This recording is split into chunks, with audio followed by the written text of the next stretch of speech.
ضرور دیپیکا کی بات ہوگی. وہ کل سے ڈیو ہے دیپیکا پڈوکون کی ہم نے بات کرنی تھی کہ ہیڈ سکارف لے کے کیسے جو ہے وہ ٹرولنگ اور کرٹیسزم فیس کر رہی ہیں, ویسے آلریڈی کر رہی ہیں, لیکن یہ کہ کیوں ان کے ساتھ ایسا ہو رہا ہے, اور بات اتنا بڑا جو فتنہ ہوا ہندوستان میں جو ایکسٹریمسٹ ہیں ہندوز, انہوں نے کیوں بنایا. بالکل ایسے ہی تو اس کی ہم بات کریں گے, لیکن سب سے پہلے ہمارا جو پہلے ایشو ہم بات کریں وہ پاکستان اور افغانستان کے معاملات ہیں. سرحدی کشیدگی برقرار ہے لیکن ایسکیلیشن اس طریقے سے نہیں ہو رہی ہے. فتنہ الخوارج کی اشتعال انگیزی کا بھرپور پاک فوج نے جواب دیا ہے. 200 سے زائد طالبان دہشت گرد مار دیے گئے, اور اس کے بعد یہ کہا جا رہا ہے کہ بھائی آپ پیس کی طرف آئیں, مذاکرات کی طرف آئیں, جس میں نے کہا کہ چائنا کی طرف سے یہ بیان آیا ہے, اور پاکستان نے بھی جب بتا دیا ان کو, تو پاکستان چاہتا یہی ہے کہ مذاکرات کے ذریعے مسائل حل ہوں, لیکن آپ امپوز کریں گے اگر وار تو پھر مسئلہ ہو جائے گا. تو ہمیں جوائن کیا ہے بریگیڈیئر ریٹائرڈ حاجز نواز صاحب نے. بہت شکریہ حاجز نواز صاحب, آپ نے ہمیں وقت دیا. سر مجھے کہے گا یہ ہم سب سے پہلے آغاز گفتگو کا اسی سے کریں گے کہ یہ جو ٹائمنگ ہے اس وقت اس ایسکیلیشن کی, کیسے دیکھتے ہیں آپ کو؟ اس کے پیچھے کوئی ریزن ضرور ہے یقیناً, تو وہاں سے آغاز کرتے ہیں گفتگو کا. دیکھیں, بات یہ ہے کہ ان کے فارن منسٹر جو ہیں وہ انڈیا گئے ہوئے ہیں, وہ 6-8 دن کے ٹور پہ تھے, اور وہاں جا کے وہاں ان کی میٹنگ بھی ہوئی ہے, اور وہاں جا کے انہوں نے انڈیا کے فارن منسٹر سے کافی مذاکرات بھی کیے ہیں, اور اس کے بعد وہاں انڈیا نے بہت اکسایا ہے اور کافی کوشش کی ہے. ابھی وہ پورا اپنا وزارت سفارت خانہ بھی کھولنا چاہ رہے ہیں یہاں پر کابل کے اندر جی. اور اس کے ساتھ سیکنڈ یہ کہ دیکھیں اس موقع پہ ان کو افغان فارن منسٹر کو پتہ ہونا چاہیے کہ پاکستان نے مسلح فوج نے اتنی بڑی فوج کو شکست فاش دی ہے, اتنی ان کا منہ کالا کیا ہے, اتنی ہزیمت کی ہے, وہ اپنے پبلک اور انٹرنیشنل منہ دکھانے کے قابل نہیں ہے. آپ ان کی باتوں میں آ رہے ہیں اور آ کے آپ نے اپنا بھی منہ کالا کیا, شرمندگی اٹھائی.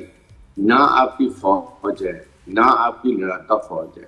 آپ سمجھتے ہیں کہ پاکستانی فوج کا مقابلہ کر سکتے ہیں, اور سیکنڈ اس کے بعد کہ آپ ہمارے نیبر بھی ہیں, آپ پاکستان سے ہمارے سے ہر قسم کی لاجسٹک سپورٹ بھی لیتے ہیں, آپ کو افغان ٹرانسلیٹ بھی ہم دیتے ہیں. ہم آپ سے ایک ہی بات کرتے رہے کہ ایک اپنی سرزمین کسی سے آپ نے کمٹمنٹ کی ہوئی ہے کہ کسی ٹیررسٹ آرگنائزیشن میں آپ استعمال نہیں کرنے دیں گے, آپ وہ مت کریں, لیکن آپ وہ بات نہیں مانتے ہیں. انڈیا آپ کو صرف پیسے کا لالچ دیتا ہے, 2 ٹکوں کے لیے آپ ہمارے سے ریلیجنس جو دینی آپ سے تعلق ہے, کلچرل تعلق ہے, دونوں طرف ہم پشتونز رہتے ہیں وہ ہیں. پھر ہم بھی افغان لوگوں سے بہت محبت کرتے ہیں, لیکن یہ جو افغان طالبان رجیم ہے یہ آئی وڈ سے کہ یہ انلیگل ہے. یہ وہاں قبضہ کر کے بیٹھی ہوئی ہے. انہوں نے وہاں پر ایک الیکشن بنایا, بری حکومت کے بعد الیکشن ہوتا ہے, اس کے بعد وہاں نہ پولیٹیکل انکلوسیو گورنمنٹ ہے, نہ وہاں پر ایتھنک بیلنس گورنمنٹ ہے. وہاں پر ہزارت بھی ہیں, ازبکس بھی ہیں, تاجکس بھی ہیں, پشتون بھی ہیں. خالی پشتون جب بھی گورنمنٹ بنائی ہوئی ہے, باقی لوگ تو وہ ان کا بول ہی نہیں ہے. عورتوں کے ساتھ جو انسانی حقوق ہے ان کی وہ پاسداری نہیں کرتے ہیں. ان چیزوں کو دیکھتے ہوئے آپ کو تو پاکستان نے ہمیشہ بھی سفارت کاری بھی کی ہے, رشیا کس طور پر نکالنے میں آپ کو مدد کی ہے, امریکن جب جا رہے تھے آپ کو مدد کی, کون سے موقع پہ مدد نہیں کی. تو آئی تھنک اوور آل یہ افغانستان یہ تھینک لیس ہے. اس لیے پھر پاکستان نے had to take a very strong step, اور وہ ایسا اسٹیپ یہ کہ ابھی یہ منتیں کر رہے ہیں سیز فائر کے, روپے کا کام نہیں کر رہے ہیں کہ ان کو ایک دفعہ بھی سارے کیمپ ہم نے یہ دہشت گردوں کیمپ خراب تباہ کر دیے ہیں, ان کے فورٹ سے تباہ کر دیے ہیں, ان کے ایمونیشن ہم تباہ کر دیے, تاکہ آپ ان کے کمانڈر کے پیچھے پڑیں گے, ان کو بھی ماریں گے جیسے اسرائیل مارتا ہے. ان کے کمانڈر داعش کے اور فوجیوں میں یہ ماریں گے تب ان کی جان چھوڑیں گے. جی بگیری صاحب, تو آپ کو لگتا ہے کہ فوج نے جو ٹارگیٹڈ اٹیکس ان پہ کیے ہیں ونس اینڈ فار آل ذرا ایک کلیئر میسج دینے کے لیے, اس میں افغانستان نے بھی کوشش کی ہے کہ جی سیز فائر ہو جائے, لیکن فوج کا کیا مقصد ہے کہ کون سی شورٹی ان کو افغانستان گورنمنٹ کی طرف سے ملے تو تب وہ جو ہے اس کے بعد آپریشن روک دیں؟ دیکھیں, ایک تو اب پہلا آپریشن کیا ہے تو وی وانٹ ٹو اچیو کہ جو ہم نے ٹارگیٹس اپنے سوچے ہدف رکھے ہوئے ہیں وہ کمپلیٹ کریں. اس کے بعد جب ان سے بات چیت ہو تو پھر 7 ثالث ممالک آپ کے سعودی عرب ہے, یو اے ہے, پھر آپ کے سامنے قطر ہے, چائنا ہے, جو ممالک بھی آ کے بیٹھ کے بات کرتے ہیں یہ کہ آئندہ یہ کمٹمنٹ کریں کہ اپنی سرزمین کسی ٹیررسٹ ساتھ کو خاص طور پہ داعش کو, فوجیوں کو یہ اس کے بعد یہ تو پہلے بھی یہ تو بولا تھا ان کے پرائم منسٹر نے بولا تھا پہلے کہ جی ہم اپنی زمین کا استعمال نہیں ہونے دیں گے, پھر بھی کر رہے ہیں. ارے اس لیے آپ کم از کم 2-3 ملکوں کی گارنٹی لیں گے, اس کے بعد ان سے بات کریں گے, اور ساتھ یہ بھی اب ان کو بتا دیں گے کہ اگر آپ اس دفعہ یہ کرتے ہیں تو پھر ہم ان کی لاجسٹک سپورٹ بند کر دیں.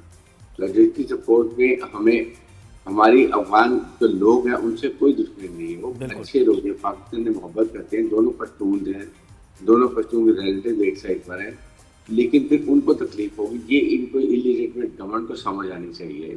بلکہ میں تو کہتا ہوں عوام کے وہاں کے جو افغان سے ہم کو کھڑے ہونا چاہیے حکومت کے خلاف, فورس کرے کے الیکشن کرائیں, نئی حکومت ان کی مرضی کے لیے کریں. دیٹ از مور. بالکل, یہ تو بری حکومت ہے, آپ سے کہہ رہے ہیں. اچھا مجھے سر یہ بتائیے گا کہ یہ جو ایک تجویز آئی ہے, کے پی میں تبدیلی ہوئی ہے, وہاں سے یہ تجویز آئی ہے کہ قبائلی عمائدین ہوں, صوبائی عمائدین ہوں, صوبائی نمائندے ہوں, ان پر مشتمل کمیٹی بنائی جائے اور افغانستان سے بات کی جائے. یہ پہلے بھی کوشش ہوتی رہی ہے, اس تجویز کو آپ کیسے دیکھتے ہیں؟ بہرحال مذاکرات ہی ہونے نا سر امن لانے کے لیے. جی دیکھیں مذاکرات ہونے ہیں افغانستان سے, لیکن وہ جو ہوتے ہیں فارن ریلیشنز اور اس کے بعد ڈیفینس, یہ فیڈرل گورنمنٹ کے پروگریٹو ہوتا ہے. پروونشل گورنمنٹ کو اگر چاہتی ہے تو جب فیڈرل گورنمنٹ جا کے مذاکرات کرے گی افغان طالبان سے, تو اس میں ان کا نمائندے ہمارے فیڈرل گورنمنٹ سے جا سکتے ہیں, بٹ ڈائریکٹ پروونشل گورنمنٹ نہیں کرتی ہے. اور سیکنڈ یہ کہ پروونشل گورنمنٹ کو فل سپورٹ کرنا چاہیے فیڈرل گورنمنٹ کو, مسلح افواج کو, کیونکہ جب تک جس ایریے میں 70% ٹیررسٹ ایکٹیویٹیز ہو رہی ہیں اور وہ وہاں کی حکومت پروونشل اگر آپ کو سپورٹ نہیں کرتی ہے تو آپریشن ڈیفیکلٹ ہوتے ہیں. جب تک وہاں کی ڈسٹرکٹ ایڈمنسٹریشن, وہاں کی آپ کی جتنے لوگ وہاں کے جو عمائدین ہیں, وہاں کے ملک ہیں, سردار ہیں, وہ آپ کو وہ اپنی پاپولیشن کو اپنے ایریا میں وہ نہیں سمجھاتے ہیں کہ آپ کے ایریا میں جب بھی کوئی ٹیررسٹ آ کے دہشت گرد رکتا ہے, آپ کو بلیک میل کرتا ہے, ہیومن چینج استعمال کرتا ہے, آپ فوراً بتائیں, سیکورٹی فورسز کو بتائیں کہ آپریشن کیا جائے, بجائے کہ آپ ان کا ساتھ دیتے ہیں. پھر وہاں وہ ایکسپلوسیو رکھتا ہے, جیکٹو بناتا ہے, مسجدوں میں جا کے وہ آپ کے بارود بناتے ہیں, آئی ڈیز بناتے ہیں, جس سے ویسے لیکن اس میں کے پی کے کا الائن ہونا بہت ضروری ہے نا سر, رائے عامہ وہاں پر جو ہے اس کا. جی تو اس کے لیے کیا ایفرٹس کی جائیں؟ کیونکہ بہت امپورٹنٹ یہ بات ہے, جب تک کے پی کے لوگوں میں ایک مختلف رائے رہے گی آپریشن کو لے کر بھی, تو یہ مسئلہ ویک پوائنٹ ہی رہے گا آپ کا. بالکل اس کے لیے دیکھیں, اس کے لیے ہے کہ فیڈرل گورنمنٹ کو چاہیے کہ فیڈرل گورنمنٹ کے نمائندے, ایون میرے نہیں خیال کہ پرائم منسٹر کو ایک دفعہ بھی وہاں پر گئے ہیں, کے پی کے میں گئے ہیں, ایک بنو میں انسیڈنٹ ہوا اس کے لیے گئے تھے. He should go and meet. آپ کے پولیٹیکل ڈفرینس ہو سکتے ہیں, لیکن نیشنل لیول پہ جب ایشوز ہوتی ہیں تو وہاں آپ کو میٹنگ کرنی چاہیے. جہاں پرائم منسٹر جائیں, وہاں کی ٹیم جائے, بیٹھ کے پروونشل گورنمنٹ سے بات کرے, ان کو نقطہ نظر سمجھائے, بریف کرے کہ جی یہ اس طریقے سے ہمیں آپ کی سپورٹ چاہیے. کیونکہ جب تک چاروں صوبے اور فیڈرل گورنمنٹ اور مسلح افواج ایک پیج پر نہیں ہوئی, دہشت گردی میں کامیابی نہیں ہوگی. اس لیے دولت کاری جو ہو رہی ہے نا, جو وہاں انلیگل اسپیکٹرم میں جس میں اسمگلنگ ہے. جی بریگیڈیئر صاحب, ابھی اس وقت کوئی اندازے کے مطابق کتنے افغانی پاکستان میں رہ رہے ہیں ابھی؟ دیکھیں میں لیگل اینڈ ڈاکیومنٹڈ, جب میں نگران وزیر داخلہ سندھ میں تھا تو اس وقت تقریباً پاکستان میں 1.4 ملین تو وہ رجسٹرڈ یہ افغان ریفیوجیز ہیں جو یونائٹڈ نیشن کے جو ہائی کمیشن فار ریفیوجیز کے رجسٹرڈ. اس کے علاوہ بھی میرے خیال میں کم از کم بھی ہمارے پاس 15 لاکھ کے قریب یہ افغان ریفیوجیز ہیں جو انلیگل ہیں, یعنی 30 لاکھ کے قریب ہو گئے. 30 لاکھ, اور یہ ہم یہ 4 دہائیوں سے ان کی مہمانداری کر رہے ہیں. تو یہ بریگیڈیئر صاحب ان کو یہ واپس کیسے جائیں گے؟ اور ان کو یہ بہت بڑا چیلنج تو یہ ہے ان کو واپس بھیجنا, ان کو آئیڈینٹیفائی کرنا. ہم نے شروع کر دی ہے ان کو. دیکھیں جن کے پاس بھی پرماننٹ ریزیڈنٹس نہیں ہیں, ان کے کارڈ جو ختم ہو گئے, جو انلیگل رہ گئے, ان کو صرف واپس بھیج رہے ہیں, اور ان کو بھی بہت احترام سے بھیج رہے ہیں. ان کے لیے ہم گاڑیاں ارینج کر رہے ہیں, بالکل راستے میں خواتین کے لیے ٹھہرنے کا, ریسٹ کا ارینج کر رہے ہیں, تاکہ جب یہاں سے جائیں تو پاکستان کی اچھی یادیں لے کے. لیکن یہ افغانستان کو بھی سمجھ آنی چاہیے ان طالبان کو کہ اتنا ہم نے آپ کے لیے کیا ہے تو پھر آپ ہمارے لیے کیا کرتے ہیں. ایٹ لیسٹ یہ جب جائیں گے پھر ان کو پتہ چلے گا اکنامک لاس, اکنامک پنچ کیا ہوتا ہے, اور کیا وہاں پر ارینجمنٹ کرنے پڑتے ہیں. اور افغانی لوگ بھی پھر ان کے خلاف خود ہوں گے کہ ہمیں اچھی بجائے ہم رہ رہے تھے, ہمیں ان جو ہے ڈسپلیس ہونا پڑا ہے. دیٹ از واٹ پیچھے. اور پھر یہ بہت بڑی نرسری بھی ہے, یہاں پہ بریڈنگ رہتی ہے, یہیں پہ سہولت کاری ہوتی ہے, یہیں دہشت گرد چھپتے ہیں, یہ کرمنل ایکٹیویٹیز بھی کرتے ہیں, نارکوٹکس بھی بیچتے ہیں, ہر قسم کے الٹے کام کرتے ہیں.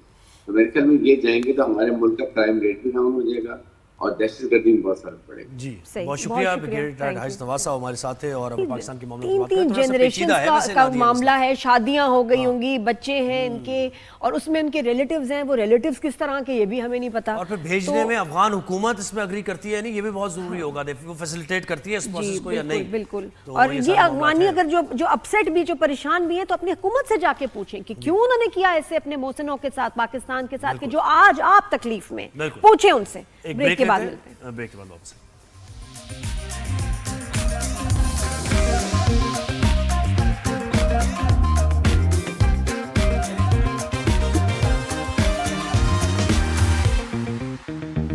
Welcome back to rise and shine. Good morning everyone. جی اب ہم غزہ کی صورتحال کی بات کریں گے, اس امن معاہدے کی بات کریں گے, اور اس کی پکچر آپ نے دیکھی اور یہ مناظر تمام ٹیلی ویژن اسکرینز پر چلتے رہے.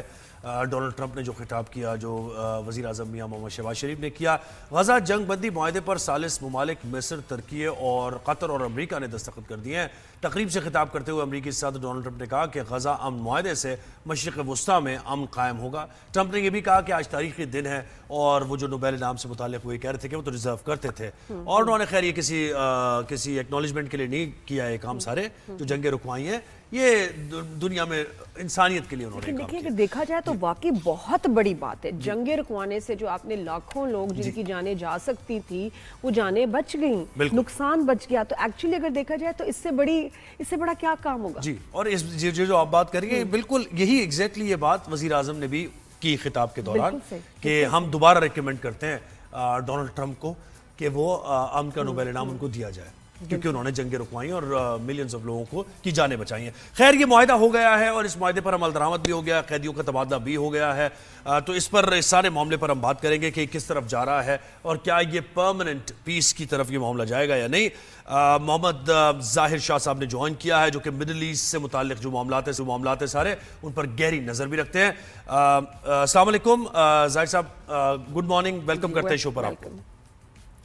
وعلیکم السلام, گڈ مارننگ. بہت بہت شکریہ مجھے پروگرام پہ لینے کا. جی اچھا سر, مجھے بتائیں کہ یہ غزہ کے حوالے سے انتہائی اہم پیش رفت ہوئی ہے, قیدیوں کا تبادلہ بھی ہو گیا ہے. دیر پا امن کا یہ ضامن ہوگا یہ, اور جتنے بھی اسٹیک ہولڈرز ہیں, ممالک ہیں, اسی طرح اپنا کنسرن شو کرتے رہیں گے. یہ فیز 1 ہے ابھی, اور بھی فیزز ہیں. اچھا, بسم اللہ الرحمن الرحیم. ایک تو میری رائے یہ ہے کہ جس طرح ہمارے پی ایم صاحب شہباز شریف صاحب نے فرمایا کہ تاریخ کے ایک نازک موڑ پر ہم کھڑے ہیں, جہاں خون, آنسو اور بربادی کے بعد ایک امید کی کرن پھوٹ رہی ہے. اور انہوں نے اس موقع پر ڈونلڈ ٹرمپ کا شکریہ بھی ادا کیا, اور انہوں نے ایک بہت اہم بات کی اس موقع پر. انہوں نے فرمایا کہ غزہ میں نسل کشی اور تباہی کے خاتمے کی طرف یہ پہلا قدم ہے, اور اب جتنے بھی سٹیک ہولڈرز ہیں اس کے, ہم سب کو اس معاہدے کو جو ہے ایک لانگ ٹرم امن میں اس کو چینج کرنا چاہیے. اور جیسے انہوں نے فرمایا کہ اس کے لیے آگے ہم کیا کر سکتے ہیں, تو اس میں یہ ہے کہ جو مسجد اقصی ہے, مقدس مقامات ہیں, ان کا احترام کیا جائے, ان کی بے حرمتی نہ کی جائے, اور غیر قانونی بستیاں وہاں نہ بسائی جائے. دوسرا یہ کہ اس مسئلے کی جڑ کیا ہے. اس مسئلے کی جڑ یہ ہے کہ فلسطین ایک ریاست تھی جس پر اسرائیل نے قبضہ کیا. اب دیر پا امن تب ہی آئے گا جب فلسطینیوں کو ان کا حق دیا جائے گا, اور حق ان کی خواہشات کے مطابق دیا جائے گا. اب دیکھ لیں, اگر ان کو واپس ان کو حق خود ارادیت دیا جاتا ہے اور دوبارہ امن کی طرف ہم آتے ہیں, تو اس میں یہ ہوگا کہ ایک فلسطینی اسٹیٹ بنے گی, اور خود بخود اس کے پھر جو انسٹیٹیوشنز ہیں وہ بنیں گے, اور وہ انسٹیٹیوشنز چاہے ایجوکیشنل ہو, ہیلتھ کے ہوں, یا باقی جو ان کے عسکری انسٹیٹیوٹ ہیں وہ بنیں گے. اور اس کی بنیاد پر جو مختلف فیکشنز ہے وہ اپنا اسلحہ بھی ڈال دیں گے, اور ایک دیر پا امن جو ہے وہ مڈل ایسٹ میں آئے گا. اور جو ہماری ایک جو اسٹریٹجک سویلائزیشن ہے جوڈیو کرسچن اور اسلامک سویلائزیشن ان کے درمیان بہت زیادہ یعنی ایک دیر پا امن بھی آ جائے گا.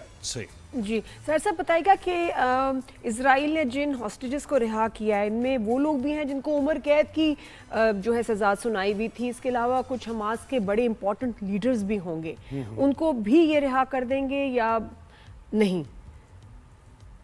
اچھا تھوڑا سا میں ٹوٹل قیدیوں کی طرف آؤں گا. اس وقت جو ہے جو ٹوٹل کاؤنٹ ہے قیدیوں کی, فلسطینی قیدیوں کی اسرائیلی جیلوں میں وہ ہے 11,100.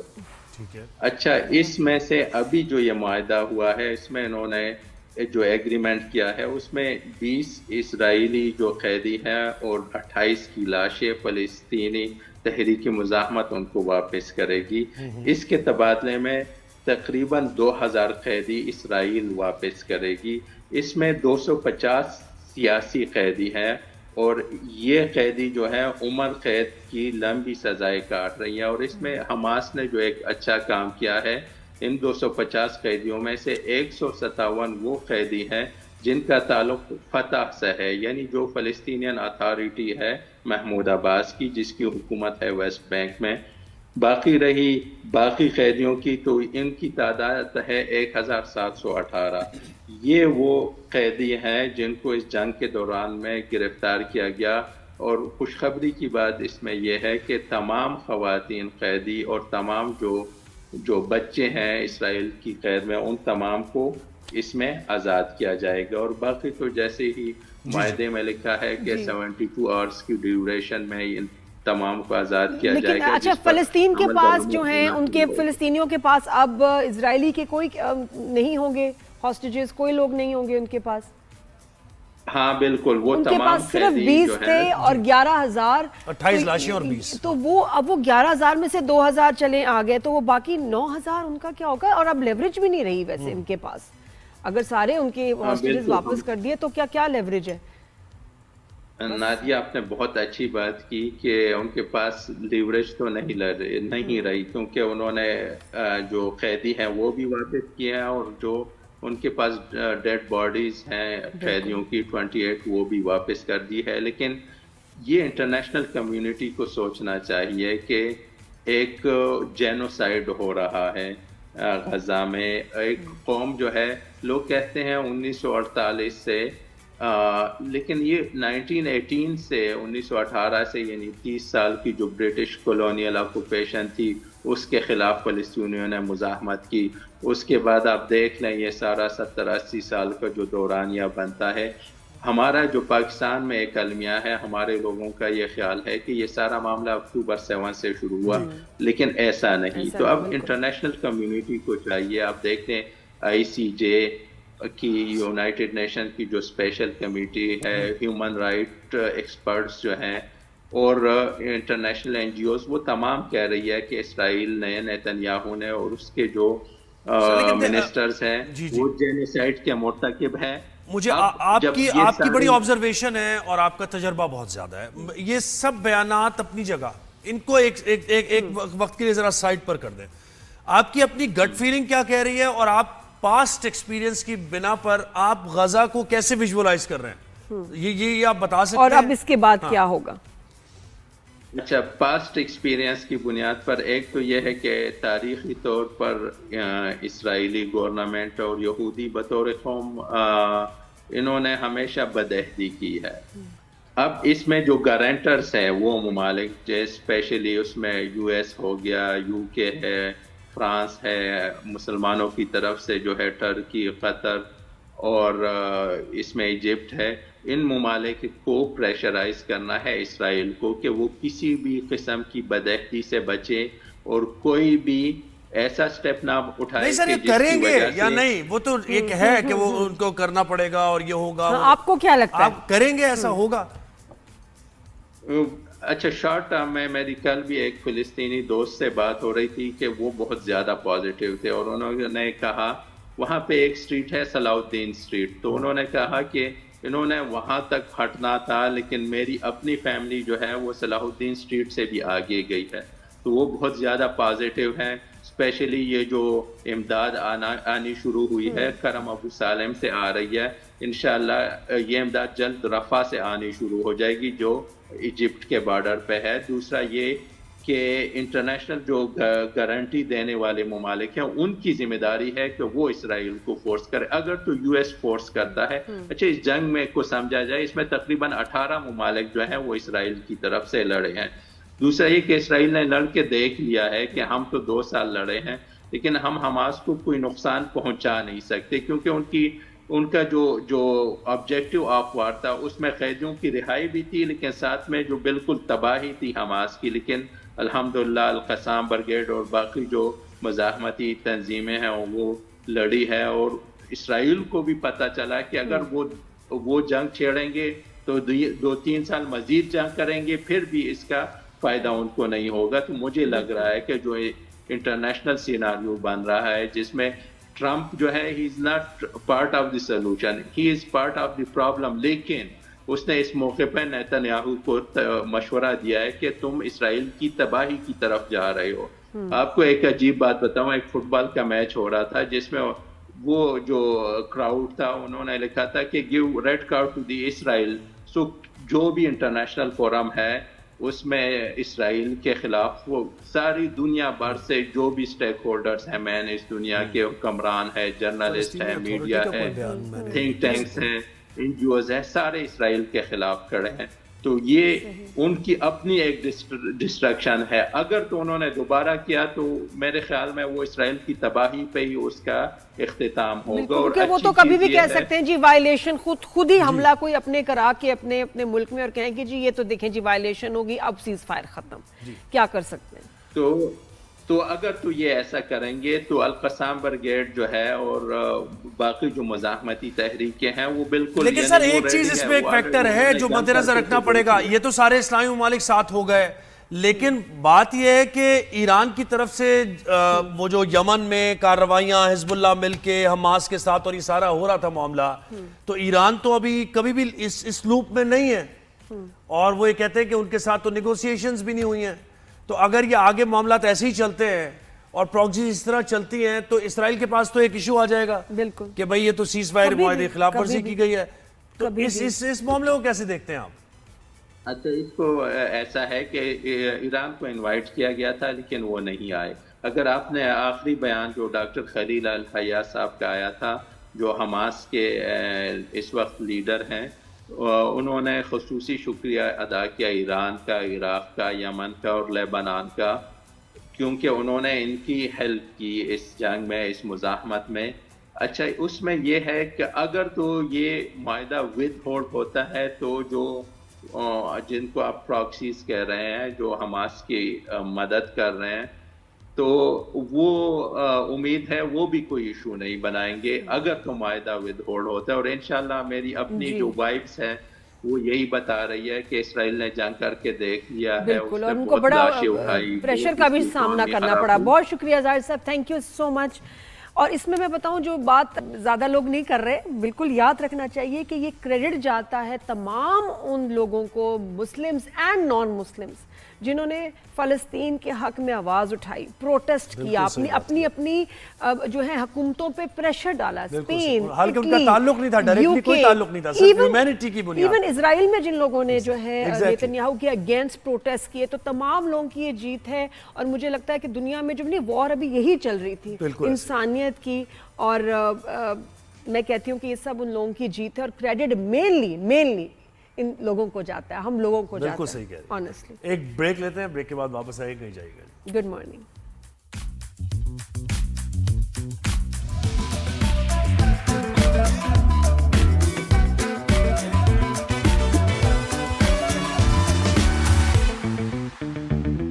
Welcome back after the break, good morning everyone. تو جی اسی آ جاتے ہیں ہم موڑ پہ جہاں سے ہم نے شو کا آغاز کیا تھا، اختلاف، کانفلکٹ ہمارا، وی آر ناٹ ایگرینگ۔ اچھا دیکھیں، ایک چیز سجیسٹ کی ہے، فن لینڈ کی بہت ہی کم عمر ترین وزیر اعظم ہے انہوں نے، اچھا وہاں سے ہم ڈیبیٹ کو کھولیں گے، اوپن کریں گے، اور اس کے بعد پاکستان کے کانٹیکسٹ میں بات ہوگی۔ انہوں نے یہ کہا ہے کہ ہفتے میں 4 دن کام ہونا چاہیے، اور 6 گھنٹے ورکنگ آورز ہونے چاہیے, یہ ان کی بات تھی. اور اس کے ساتھ ساتھ دیگر چیزیں تو پھر آئیڈیل ہوں گی نا, معاملات سارے کہ بھائی انسینٹیوز ہو, یہ وہ سارے. آپ بتائیں نادیہ, آپ کیا کہہ رہی ہیں پاکستان کے کانٹیکسٹ میں کیا ہونا چاہیے؟ اگر میں یہاں کی بات کروں 6 گھنٹے میں پھر بھی جو لوگ کام کرنے آئیں گے وہ لیٹ آئیں گے اور کہیں گے کہ جی بائک کا مسئلہ ہو گیا, گاڑی کا مسئلہ ہو گیا, فلاں چیز ہو گئی, پنکچر ہو گیا, یہ ہو گیا, تو اس میں سے بھی جو ہے نا 2 گھنٹے ہمارے لیٹ آنے کے اس میں نکل جائیں گے. اور یا پھر جلدی چلے جائیں گے کہ فلاں مسئلہ ہے یا وہ مسئلہ ہے یا یہ کرنا ہے وہ کرنا ہے. تو 6 آورز مجھے لگتا ہے کہ ابھی ہمارے لوگ اس کے لیے ریڈی نہیں. آلریڈی یہ تو آپ نے ختم کر دیا, کینسل کر دیا 6 آورز. ہاں میں کہتی ہوں 5 ڈیز تو کام کرنا ہی چاہیے. 4 دن بھی آپ نے ختم کر دیا. 8 گھنٹے اور 5 دن کام ہونا ہی چاہیے. اچھا گھر والے بھی بڑے خوش ہوتے ہیں کہ بھی کام پہ گئے سب, چلو بڑے بہت اچھا ہے, ضروری ہے. بچے بھی خوش ہوتے ہیں, خاص طور پہ لیڈیز بڑی خوش ہوتی ہے کہ ارے ہسبینڈ گئے کام پہ. بھائی یہ دونوں آپشن جو ہے رد کر دیے نادیہ نے. تو جب آپ ووٹ دے رہے ہیں اور نادیہ اگر پالیٹکس میں آ جائے تو بس سوچ سمجھ کے ووٹ دینا نادیہ کو, کیونکہ یہ دونوں کام وہ نہیں کر رہے. کام اور صرف کام, زیادہ. لیکن یہ جو ہے نا ان کو یہ مزدور فرینڈلی جو ہے نا وزیر اعظم ان کو کہا جا رہا ہے. اور آپ پاکستان کے کانٹیکس میں نے کہا نا یہ بات کریں, اگر آپ ہیلتھ انشورنس یہاں پر کوئی نہیں ہے, میجورٹی اداروں کی میں بات کر رہا ہوں, میں کسی کو ذرا پن پوائنٹ نہیں کر رہا, ہیلتھ انشورنس بالکل بھی نہیں ہے یہاں پر. اچھا جاب سیکیورٹی یہاں بالکل نہیں ہے, انکریمنٹس کا سلسلہ یہاں کوئی نہیں ہوتا, ٹھیک ہے, انسینٹیوز یہاں کوئی نہیں ہے, بونسز یہاں کوئی نہیں ہے, ورکنگ آورز یہاں 8 گھنٹے ہیں, 9 گھنٹے ہیں, 10 گھنٹے ہیں, کام کے لیے بٹھا دیا آپ نے, مطلب لیٹ بھی بیٹھ رہے ہیں لوگ, ٹھیک ہے. صبح 7 بجے ایک آدمی جا رہا ہے اور وہ 7:30 بجے گھر آ رہا ہے واپس. یہ صورتحال یہاں پر ہے. تو یہاں پر ایکسپلائٹیشن ہے, ہمیں اپنے قوانین کو بدلنے کی ضرورت ہے اور لوگوں پر خرچ انویسٹ کرنے کی ضرورت ہے. آپ کا جو ہیومن ریسورس ہے نا وہ سب سے زبردست ریسورس ہے, سب سے امپورٹنٹ ریسورس کسی بھی آرگنائزیشن میں ہیومن ریسورس ہوتا ہے. اگر آپ اس پہ انویسٹ کریں گے تو آپ کی پروڈکٹ اچھی ہوگی الٹیمیٹلی. یہاں یہ نہیں سوچا جا رہا, یہاں پر ایک انسان کو ایک گیجٹ کے طور پہ استعمال کیا جا رہا ہے اور وہ گیجٹ کام کرتے کرتے کرتے کرتے وہ گھس جاتا ہے اور اس کے بعد کہتے ہیں چلو جی اللہ حافظ, اب تمہاری ہمیں ضرورت نہیں ہے. تو یہ قوانین بالکل بھی جو ہے نا یہ قوانین بدلنے چاہیے. ایک تو مجھے وہ بات بالکل سمجھ نہیں آتی کہ ہم اوور ٹائم اور بونسز کیوں نہیں لوگوں کو دیتے. ایک دوسرا یہ کہ میڈیکل, اچھا میڈیکل کو دیکھ کے لوگوں کو لگتا ہے کہ پتہ نہیں کوئی لاکھوں کروڑوں کی چیز ہے. آپ یقین کریں کہ 20-20 ہزار میں آپ کا 5-5 لاکھ کا جو ہے میڈیکل انشورنس ہو جاتی ہے. یعنی کہ آپ نے 20,000 روپے دیے, آپ کو سال بھر میں کوئی بھی میڈیکل آپریشن چیز کچھ ہو 5-5 لاکھ پلس مائنس ادھر ادھر آپ کو ایک انشورنس کلیم مل جاتا ہے. لیکن کوئی جو ہے ادارہ کرنے کو تیار نہیں ہے. This should be compulsory, mandatory. Job security بھی جاب سیکیورٹی, یہ چیزیں ہو واقعی صحیح. مجھے لگتا ہے کہ ان چیزوں سے چھٹی سے زیادہ یہ چیزیں اگر بہتر کر دی جائیں تو زیادہ پروڈکٹیوٹی آ جائے گی. لوگ دل سے کام کریں گے, خوشی سے کام کریں گے. بٹ پھر لوگوں کو بھی چاہیے کہ لوگوں کو بھی, لیکن لوگ آپ کریں گے یہ جو ہے نا آپ اپنے ٹائمنگ کا خیال اور ایمانداری کے ساتھ اور کرپٹ نہیں ہوں, آپ بےمانی نہ کریں. لوگ کرتے ہیں, لوگ ایمانداری کے ساتھ کام کرتے ہیں, لیکن ان کو ریمونریشن ایمانداری کے ساتھ نہیں ملتا نا. وہ اپنے ان پٹ اور آؤٹ پٹ کو ہمیشہ کمپیریزن کرتے ہیں. تو وہ دیکھتے ہیں کہ یار میں ان پٹ اتنا دے رہا ہوں, آؤٹ پٹ مجھے کچھ نہیں مل رہا. اس کے حساب سے 6 گھنٹے اگر کام ہوگا یا 7 گھنٹے چلیں آپ کر لیں, انسان گھر جائے گا, اپنے بچوں کے ساتھ بیٹھے گا, اپنی فیملی کے ساتھ بیٹھے گا, کمیونیکیشن گیپ ختم ہوگا, اپنے بچوں کو پارک لے جائے گا, تو فیملی بانڈ سٹرونگ ہوگا. یہ بڑا ضروری ہے. مسئلہ ہے کہ فیملی بانڈ ہی سٹرونگ نہیں کر پاتا ہے. یہ مجھے لگتا ہے کہ جو فیملی بانڈ کی اگر ہم بات کر رہے ہیں تو آپ یقین کریں ان کو 4 چھٹیاں بھی دے دیں. بہت ساری فیملیز میں جو مرد حضرات ہیں وہ پریفر کرتے ہیں کہ ہم لیٹے رہیں اور ہم اپنے فون پہ رہیں. بچوں کو پھر بھی انہوں نے نہیں گھمانا, اس لیے کہ یار لے کے جائیں گے اتنا خرچہ ہوگا, کیا ضرورت ہے بیٹا باہر جا کے کھیلو گلی میں. تو یہ جو چھٹی ہے یہ اس لیے کہ فیملی بانڈ بنے. پھر کچھ لوگ ہیں جو گھر میں رہتے ہیں تو لڑتے رہتے ہیں, صرف بچوں پہ غصہ نکالنا, بیگم پہ غصہ نکالنا. وہ اس صورتحال میں کہ جب تھکے ہارے آپ آ گئے, آپ ایگزاسٹ ہو گئے, اتنے ایگزاسٹ کر دیا آپ کو, مینٹل پریشر ہے, باس آپ کو 10 سنانے کے بعد آپ گھر پہنچ رہے ہیں. میں کہتی ہوں کر لو اور اس کے بعد بچوں سے اور عورتوں سے ووٹنگ کرا لیں کہ بھئی ان کو گھر پہ رکھنا چاہیے. خوش ہوں گے بچے. اور آپ کو نہیں, ویسے واقعی کوئی حرج نہیں ہے کہ 1-2 مہینے کر کے دیکھیں اور پھر اس کے بعد سروے کریں کہ کتنا فیملی کوالٹی ٹائم ان آدمیوں نے دیا بچوں کو اور بیویوں کو. ذرا یہ ہم پتا کر لیں کہ کتنی دیر یہ فون پہ تھے, کتنی دیر یہ سوتے رہے. بھائی انسانوں پہ خرچ کریں, انسانوں پہ. آپ کی کوالٹی ٹائم بھی تو ہونا, آپ کے ادارے کی, آپ کوئی بھی کام کر رہے ہیں, آپ کی پروڈکٹ ایسے جائے گی اوپر. اس پہ ذرا کامنٹ کیجئے گا. Keep watching good morning. Break کے بعد ملتے ہیں.